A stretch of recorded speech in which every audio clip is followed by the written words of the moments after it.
All right, today we're jumping right into one of the most dramatic and dense prophecies in the entire book of Revelation. It's a really short passage, but wow, is it packed with these intense visions of darkness, pain, and a kingdom in total turmoil. Now, you can look at a text like this in a bunch of different ways, right? But for this explainer, we're going to unpack it using one very specific historical interpretation.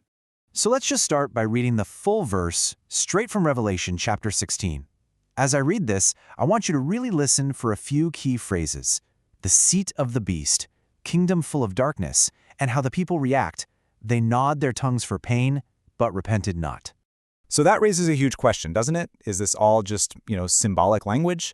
Or could it actually be pointing to a real moment in history?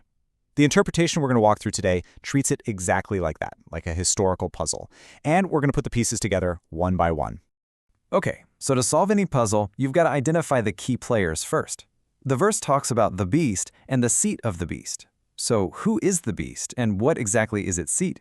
Let's get into it. All right, first piece of the puzzle, the beast. Now, according to this interpretation, we're not talking about some literal monster. Nope. The beast is actually a symbol for one of the biggest superpowers of the ancient world, the Roman Empire itself.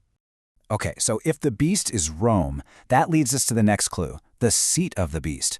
That's got to be the throne, right? The very center of power. And at the time this prophecy is believed to apply, that seat was occupied by one very famous, or maybe I should say infamous, Emperor Nero.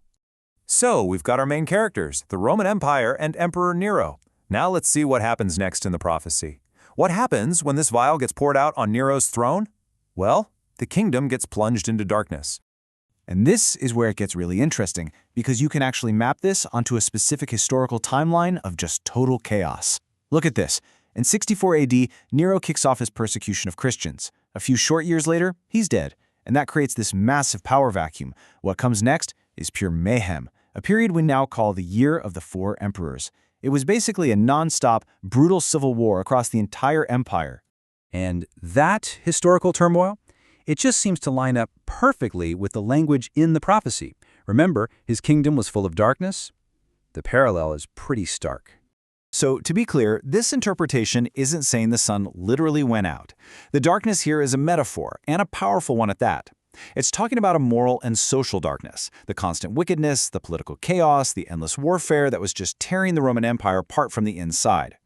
But the prophecy goes even deeper than just darkness. It gets really graphic, describing this incredibly visceral physical reaction from the people living through it. Let's check out the next part of the verse. And they gnawed their tongues for pain. I mean, that is just some incredibly intense imagery, isn't it? It's language designed to show a level of suffering that's almost beyond words. Something so unbearable it goes way past discomfort and into just pure, raw torment. And once again, this interpretation connects that phrase directly to the historical events.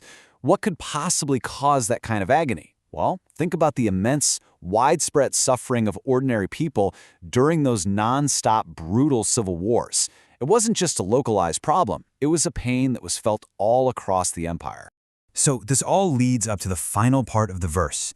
And this part isn't just describing what happened, it's delivering a kind of moral verdict on the people who went through it. How did they actually respond to all this darkness and all this pain? And this is really the core of it. You'd think that after all that chaos, all that agony, which, in this view, were the consequences of their own actions, they might have a change of heart. But no. The final verdict? They repented not of their deeds. Absolutely no change in direction, no self-reflection at all. Actually, it was the complete opposite of repentance. The text is very clear. They blasphemed God because of their pain. So, instead of their suffering leading them to maybe look inward and reflect, it just made them harder. It fueled their defiance. They just lashed out. So, there you have it. We've just walked through one way of reading this 2,000-year-old prophecy, lining it up with the fall of a Roman emperor and the chaos that followed. It's a really fascinating way to look at history, right? And it kind of leaves us with this big, thought-provoking question at the end. If history really can be seen as a fulfillment of prophecy, these patterns of cause and effect, well, what does that say about the present?